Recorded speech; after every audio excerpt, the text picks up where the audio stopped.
We're going to talk about it today. What it do, my people? This is your boy FJ3000. I want to welcome you guys back to a brand new episode of Hot Off the Press. And we got some hot news today. Darvin Ham has officially been let go. He been fired, relieved of his duties, or whatever you want to call it, of the Los Angeles Lakers. And I promise you, I'm not going to hold y'all. We're going to get straight to it because I keep seeing everybody on social media saying Darvin Ham is the fall guy. Basically, when nothing goes right for the Lakers, Darvin Ham is going to be the one that take the blame, the one that's going to get all of the criticism and none of the players. See, let me tell you something. It don't work like that with me. Because I'm not going to blame Darvin Ham for everything that went wrong with the Lakers. The players should get the bulk of the blame.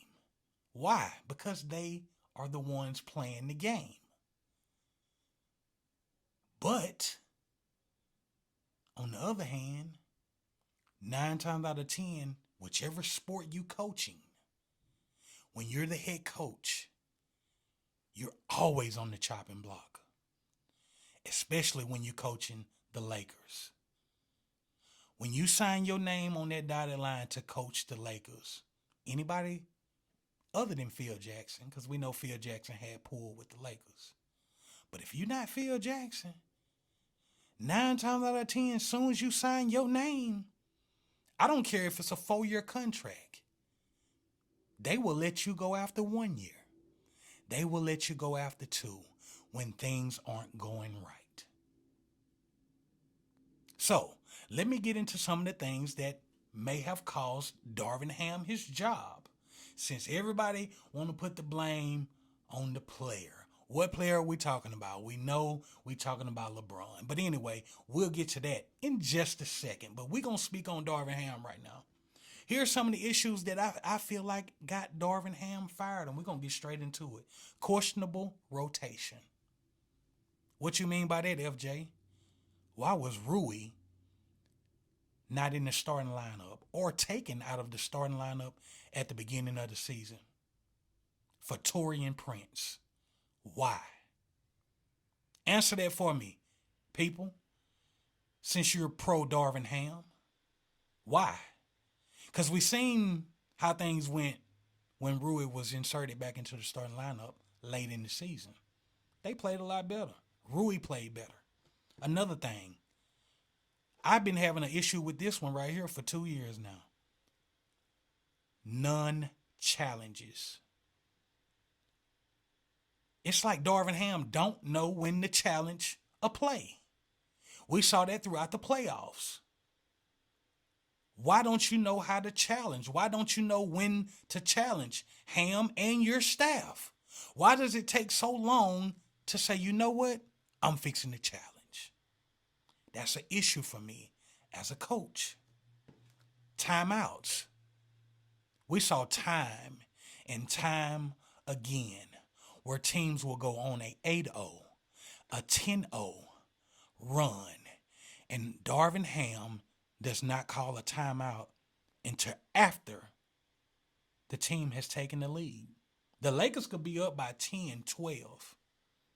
He never calls timeout on a consistent basis. I don't have a problem with mistakes being made because that's gonna happen.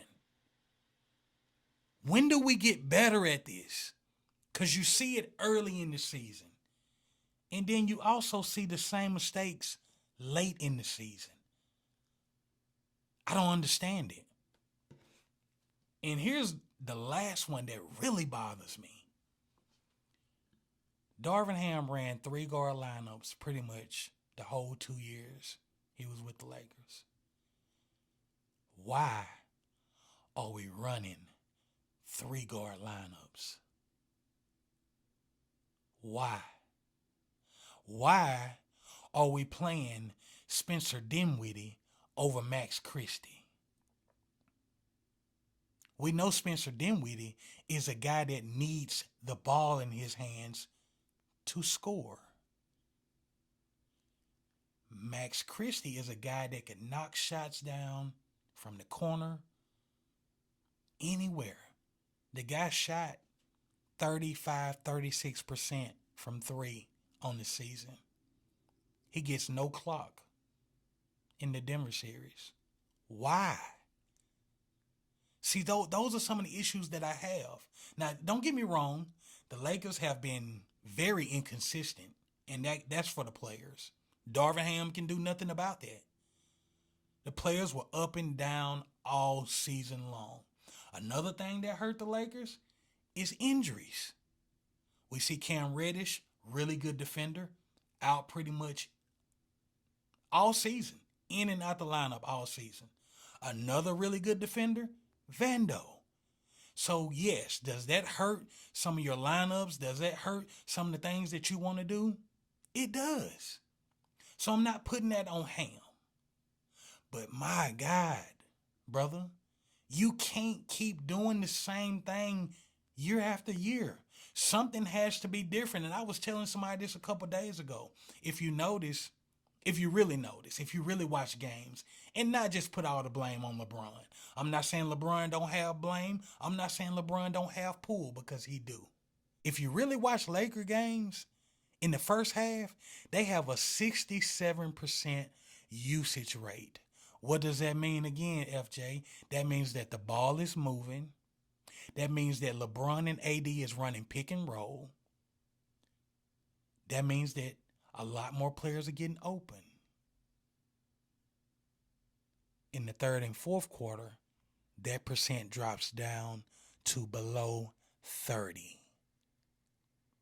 You need your coach to rally the troops and keep pounding in their heads what got us here, what was successful for us.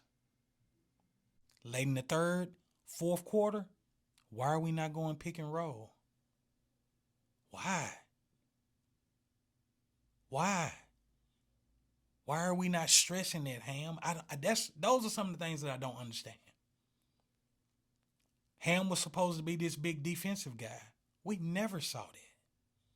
We never saw any defense change. And I'm not talking, and I know you can't make players play defense, but we never saw a change in Darvin Ham defensive schemes. You know what we did see from Darvin Ham? Double team Yoke all the time. Why are we doubling Yoke all the time when it's not like the game is out of hand? These are 2 and 3 and 4 point games. Why do we keep having our players to double and leave really good shooters wide open? He never went away from that. That's just how I feel about Ham. Those are some of the things. But I want to say this before I go, since everybody is saying Ham is the fall guy. I want you to know this. When you sign your name on that dotted line to be a Lakers head coach and be the coach of LeBron James, you better have some tough skin. You better have some tough skin. Why is that? Because a lot of times, LeBron knows far more than the head coach. And I'm not saying that because I'm a LeBron fan. I'm saying LeBron's IQ, his mindset, his thought process for the game is head and shoulders better than anybody. Head and shoulders better than anybody. So that's why you got to have some tough skin. That's why you got to come in ready. When you're coming in to coach for the Lakers, man, anything can happen. Anything can happen. When you're winning, it's all good. But when you're not winning, the coach is probably going to be the one that's let go. And a lot of times, guess what? The players do control that. Ask LeBron. Yeah, he go to the front office. Coach got to go. But also, stop acting like LeBron is the only one that does this. But also, why is Steve Nash not in Brooklyn? Who got him up out of there? Because y'all don't speak on that. My bad, it was KD. What about Adrian Griffin? Who got him up out of Milwaukee? And by the way, they were successful. They were winning. Giannis felt like he had to go.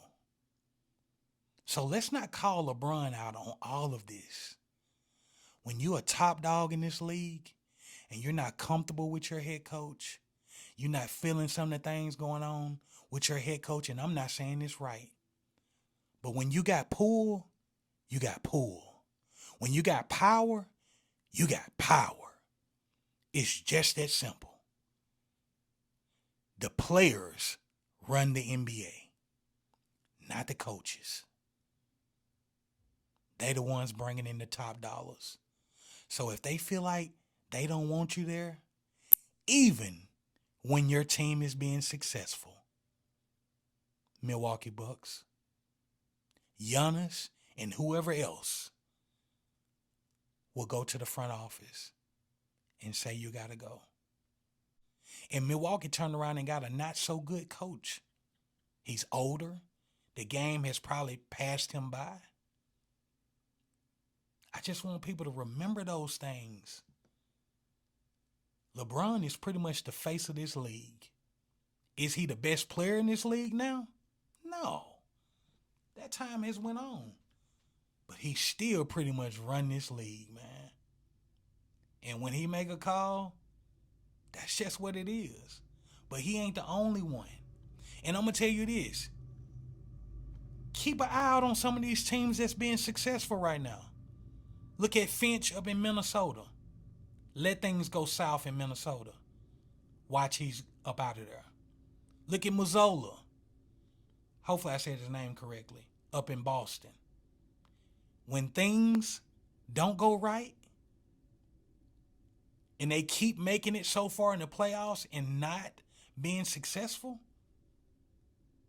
they up out of there. It's just what it is, people. Look at Malone. Up in Denver, they just won the championship, and they very well could win it again this year. But let things go south on the losing end. He will be replaced. That's just what it is. Now, granted, Darvin Ham will still be getting paid from the Lakers. He got 2 years left on his contract.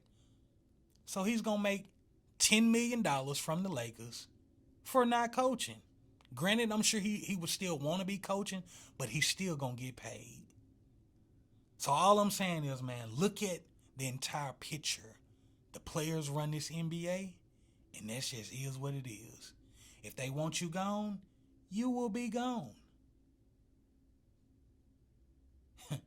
That's just how it is in the NBA, man. The players run the league. That's why they request trades. That's why they say, I'm not playing until you do this. I'm not playing until you do that. Because they run this league. And again, this is your boy FJ3000. Tell me how you feel about Darvin Ham. Should he have been fired? Or should he have been able to keep his job? And this is your boy 3000, and I'm out. Peace.